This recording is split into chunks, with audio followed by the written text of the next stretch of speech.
بسم اللہ الرحمن الرحیم۔ میرا شوہر مجھ پر بہت شک کرتا تھا۔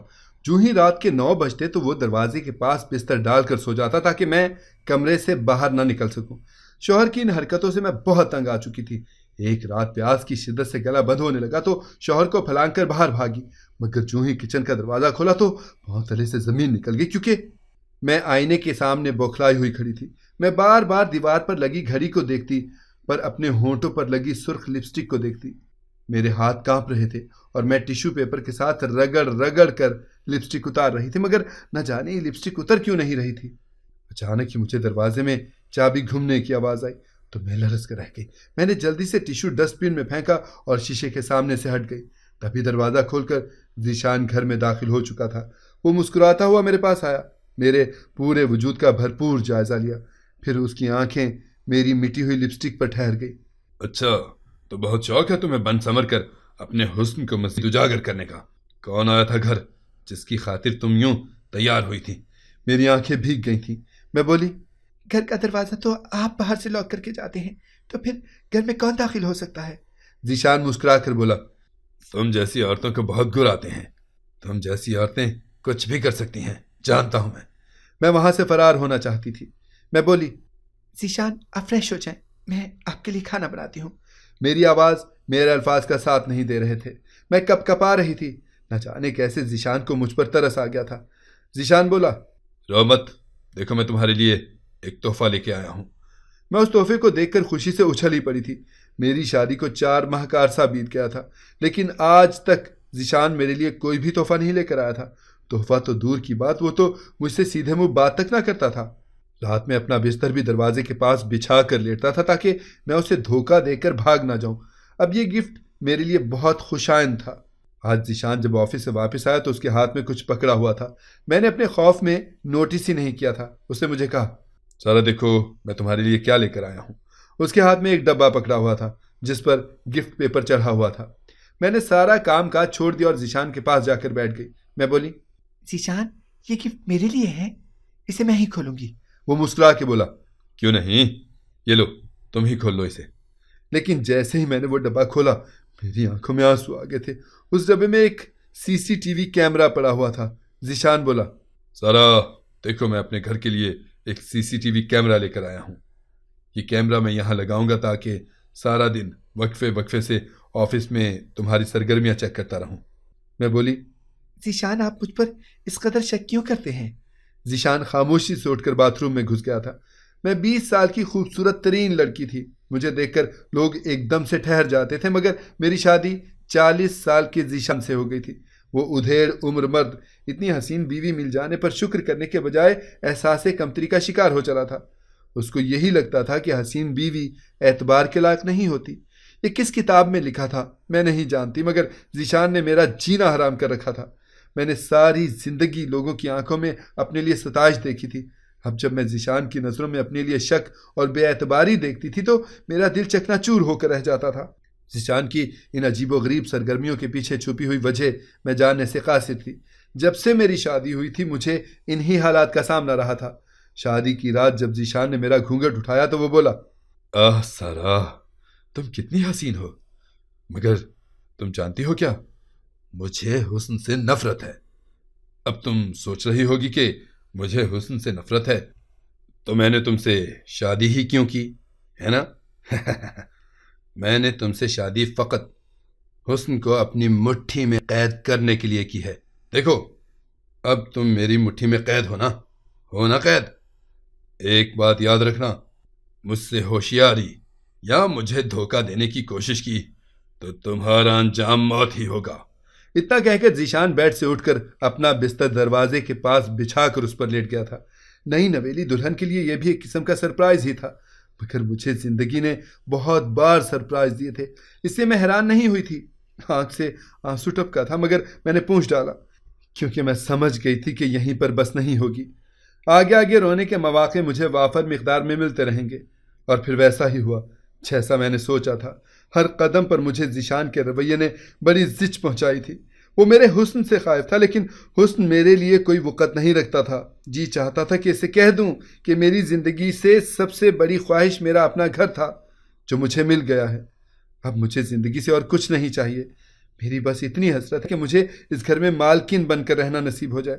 گھر کی چار دیواری کے اندر میری سلطنت ہو، میری اپنی سلطنت. میں جب جہاں چاہوں اٹھوں بیٹھوں، جو چاہوں کھاؤں پیوں، مجھ پر کوئی روک ٹوک نہ ہو. مگر فی الحال یہ حسرت دل میں ہی کہیں دب کر رہ گئی تھی، کیونکہ ذیشان نے مجھ سے کہہ رکھا تھا گھر میں دندنانے پھرنے کی کوئی ضرورت نہیں ہے. اپنے کمرے تک ہی محدود رہو تو یہی تمہارے لیے اچھا ہے. رات ہوتی تو ذیشان نے پھر سے دروازے کے سامنے اپنا بستر بچھا لینا اور وہاں پہ سو جانا. میں خاموشی سے لیٹ گئی تھی. آدھی رات کو پیاس کی شدت سے میری آنکھ کھل گئی. میں نے سائڈ ٹیبل پر پڑا جگ دیکھا تو وہ بھی خالی تھا. میں پھر سے سونے کے لیے لیٹ گئی، مگر پیاس کی شدت مجھے سونے نہیں دے رہی تھی. میرے گلے میں کانٹے چبھنے لگے تھے. اس اذیت سے نکلنے کے لیے میں نے کچن سے پانی لانے کا ارادہ کر لیا تھا، مگر میں سخت ڈری ہوئی تھی کہ اگر ذیشان کو پتہ چل گیا تو میرے ساتھ کیا سلوک کرے گا. مگر میں نے سوچا کہ بات کی بات میں دیکھی جائے گی. میں بیڈ سے اٹھ کر آئی تو میں نے ذیشان کے لیٹنے کا جائزہ لیا تھا.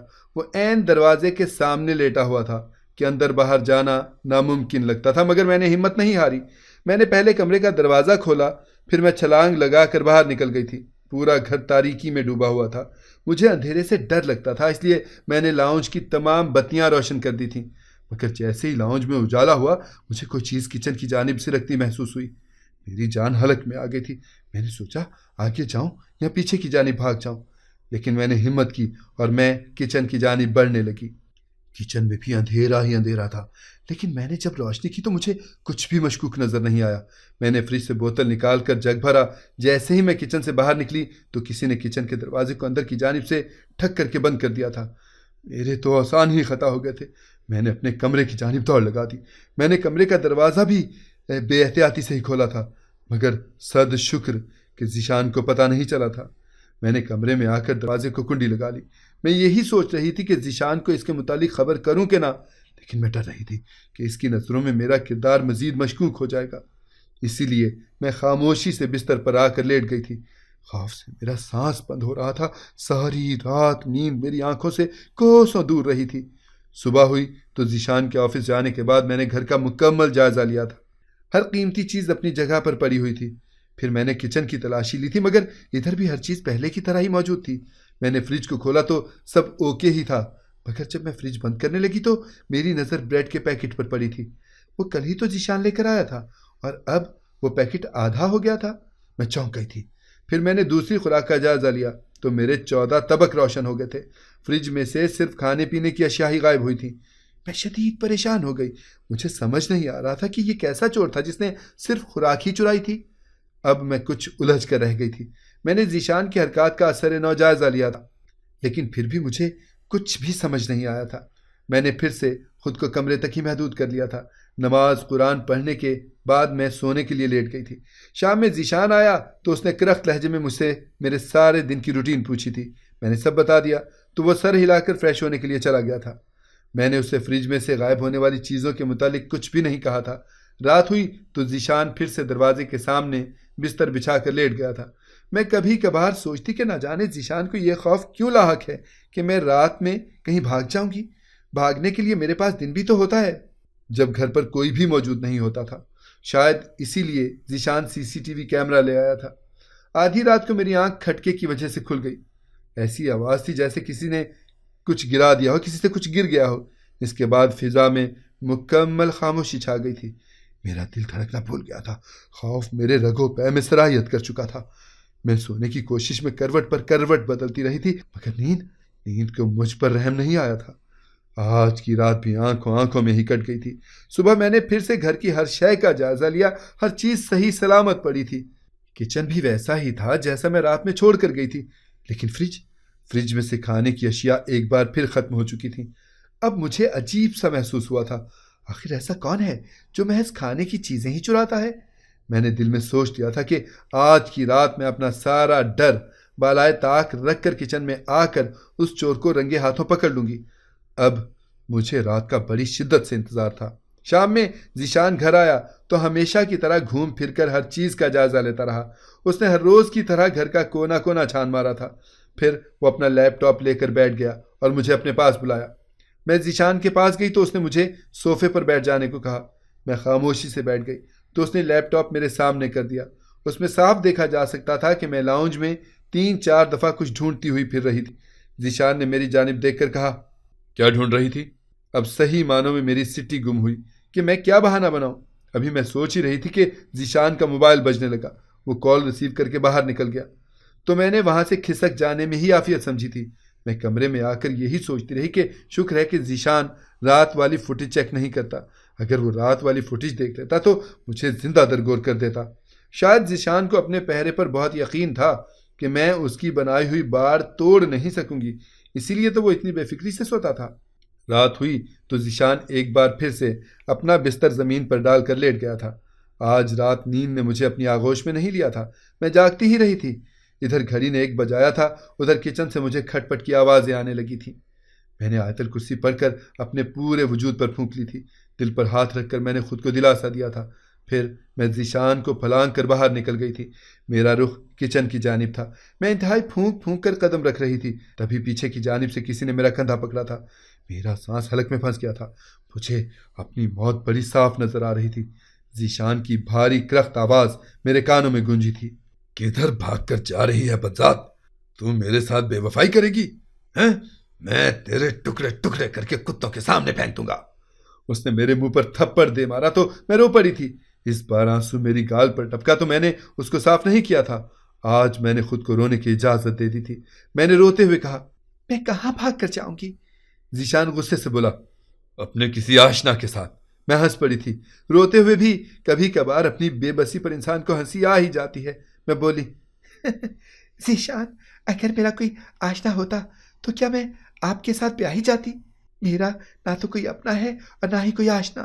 میں نے سوچا تھا کہ جس شخص کے ساتھ میری شادی ہوگی اسی انسان کو میں اپنا سب کچھ مان لوں گی، دوست، ہمدرد، آشنا بھی اور محبوب بھی۔ لیکن قسمت کی ستم ظریفی تو دیکھیں، آپ تو میرے شوہر بھی نہیں بنے۔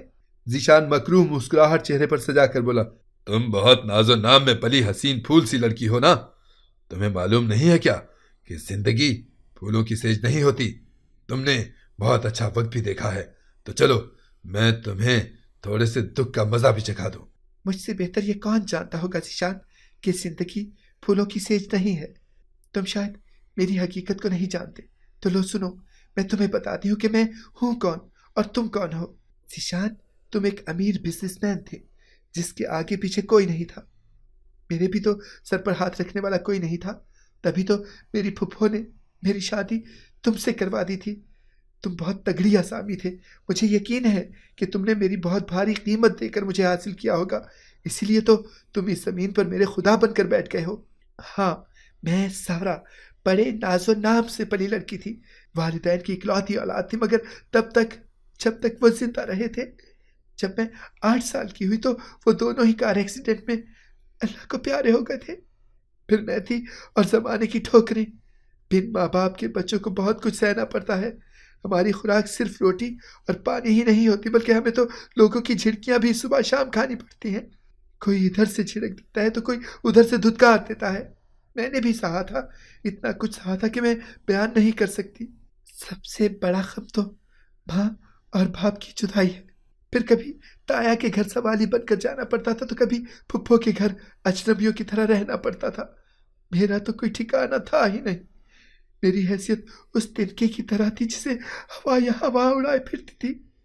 رات کو ڈر لگتا تھا تو کوئی دلاسا دینے والا بھی نہیں ہوتا تھا۔ تایا کے گھر میری حیثیت ملازمہ والی تھی، جبکہ پھپھو کے گھر میں کوئی حیثیت تھی ہی نہیں۔ دونوں صورتوں میں مجھے ہی تکلیف سے گزرنا پڑتا تھا۔ ایک رات نا بہت بارش برسی تھی، ہر طرف چل تھل ہو گیا تھا۔ بجلی کڑکتی تو لگتا تھا کہ یہ آج کسی نہ کسی پر تو گر ہی پڑے گی۔ میں 9 سال کی تھی، میرا ڈرنا جائز تھا۔ میں ڈری سہمی ہوئی تائی کے پاس گئی۔ میں نے ان کے کمرے کا دروازہ کھٹکھٹا کر کہا کہ تائی جی، مجھے ڈر لگ رہا ہے، آپ میرے پاس آ کر لیٹ جائیں۔ مجھے نہیں معلوم تھا کہ جب ماں باپ مر جائیں تو انسان کو اپنے ڈر کو بھی دفنا دینا چاہیے۔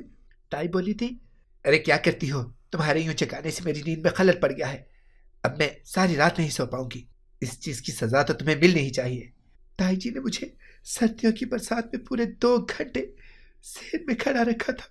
میں روتی رہی تھی۔ اس رات میں نے اپنے امی ابو سے کٹی کر لی تھی۔ یہ کوئی بات ہوئی کیا؟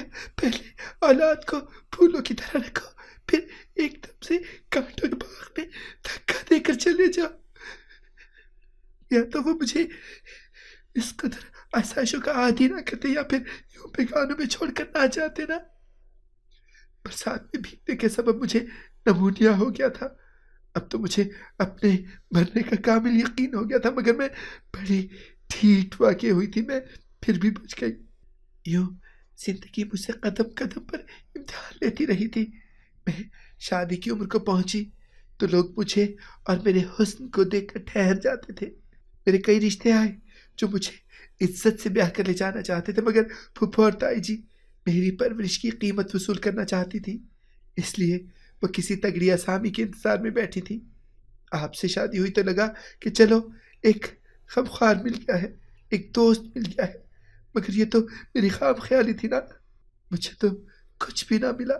میں اپنی رودات سنا کر پھوٹ پھوٹ کر رونے لگی تھی، تبھی مجھے ایک بار پھر سے کچن میں کچھ گرنے کی آواز سنائی دی تھی۔ میں ایک دم سے اٹھی اور کچن کی جانب بھاگ کھڑی ہوئی تھی۔ ذیشان بھی مجھے روکنے کے لیے میرے پیچھے ہی بھاگا تھا، مگر تب تک میں کچن میں داخل ہو چکی تھی۔ سامنے کا منظر دیکھ کر میری آنکھیں پھٹی کی پھٹی رہ گئی تھیں۔ ایک بڑھیا کھڑی فریج سے بریڈ نکال کر بڑی افراتفری میں کھا رہی تھی۔ اس بڑھیا کی جانب دیکھ کر لگتا تھا کہ جیسے وہ کھانے کو ترستی رہتی ہو۔ ذیشان آگے بڑھا تو اس نے اس بڑھیا کو کلائی سے پکڑ کر جھنجھوڑ ڈالا تھا۔ وہ بولا، میں نے کتنی بار منع کیا ہے کہ اس جانب نہ آیا کر، لگتا ہے تیرا قتل میرے ہاتھوں ہی سے ہی لکھا ہے۔ میں ساری صورتحال میں ششدر سی کھڑی تھی۔ میں بولی، ذیشان یہ کون ہے؟ ذیشان بڑی نفرت سے بولا، یہ میری ماں ہے۔ میں نے ذیشان کو حیرت بھری نگاہوں سے دیکھا تھا۔ میں بولی، اپنی ماں سے کوئی ایسے مخاطب ہوتا ہے؟ ذیشان تمسخر اڑانے والے انداز میں بولا، یہ صرف میری ماں ہی نہیں ہے، یہ میرے باپ کی موت کی ذمہ دار بھی ہے، یہ میرے بچپن کے چھن جانے کی وجہ ہے، یہ بڑی دیدہ دلیر محبوبہ ہے۔ یہ عورت میرے باپ کو دھوکہ دے کر اپنے آشنا کے ساتھ بھاگ گئی تھی۔ میرے باپ نے اس عورت کو ہر آسائش دے رکھی تھی، سب کچھ اس کے قدموں میں ڈھیر کر رکھا تھا، مگر یہ اس کی نہ بنی۔ میرے باپ کا قصور جانتی ہو کیا تھا؟ وہ معمولی شکل و صورت رکھنے والا آدمی تھا۔ دیکھو، میں اپنے باپ پر گیا ہوں، وہ بالکل میرے جیسا دکھتا تھا۔ اس کو کسی حسین آدمی سے محبت ہو گئی تھی۔ میرا باپ اس عورت کی بے وفائی سے مرتے دم تک تڑپتا رہا تھا، وہ اس کو یاد کر کر کے روتا رہا تھا۔ اس کے جانے کے 4 سال کے بعد ہی میرا باپ بھی مر گیا تھا۔ اس کے مرنے کے بعد یہ دوسری طلاق کا تمغہ سر پر سجا کر میرے در پر آن پڑی تھی۔ میں نے اس کو دھتکار دیا، مگر یہ میرے پاؤں میں گر پڑی تو میں بولا تھا، ایک بات یاد رکھنا، تو نے میرے باپ کے چہرے پر تو مٹی مل دی تھی، مگر میں تمہیں اپنے سر میں خاک ڈالنے نہیں دوں گا۔ اسی لیے میں نے اس کو تہ خانے میں بند کر رکھا ہے، نہ جانے یہ کیسے نکل آتی ہے وہاں سے۔ میں نے ذیشان کی بات سن کر اس بڑھیا کی جانب قدم بڑھا دیا تھا۔ وہ ڈر کر پیچھے ہٹنے لگی تھی، مگر میں اس کے لرزتے وجود کے ساتھ لپٹ گئی تھی۔ میں بولی، آپ میری ماں بنے گی؟ وہ رونے لگی تھی۔ ذیشان چڑ گیا اور بولا، بس بس، یہ ڈرامے نہیں چلیں گے یہاں۔ میں کچھ نہ بولی۔ میں نے امی کا ہاتھ پکڑا اور انہیں ڈائننگ ٹیبل پر بٹھا دیا تھا۔ میں نے سالن گرم کر کے ان کے لیے تازہ روٹی بنائی تھی۔ ذیشان منہ بنا کر چلا گیا تھا۔ کھانا کھلانے کے بعد میں ذیشان کی امی کو ایک بیڈ روم میں لے گئی۔ میں نے ان کو وہاں لٹا دیا تھا۔ خود میں اپنے کمرے میں آئی تو بولی، ذیشان، ایک انسان کے جرم کی سزا کسی دوسرے کو دینا کہاں کی انسانیت ہے؟ تمہاری والدہ نے جرم کیا تھا جس کی انہوں نے سزا بھی پالی تھی۔ پہلا شوہر مر گیا، دوسرے نے دھتکار دیا، جبکہ بیٹا دشمن بن گیا۔ کیا یہ سزا کم تھی؟ لیکن اب بس، اب مزید ایسا کچھ نہیں ہوگا۔ ان کو اس گھر میں مقام میں دلا کر ہی رہوں گی، وہ میری ماں بن کر اس گھر میں رہیں گی۔ ذیشان خاموش ہی رہا تھا۔ ذیشان کی والدہ کا اس گھر میں رہنا بہت ضروری تھا۔ مجھے ماں مل گئی تھی اور شاید ان کے آ جانے سے آہستہ آہستہ ذیشان کے سر سے بھی خبط اتر جاتا اور وہ بھی نارمل زندگی گزارنے لگ جاتا۔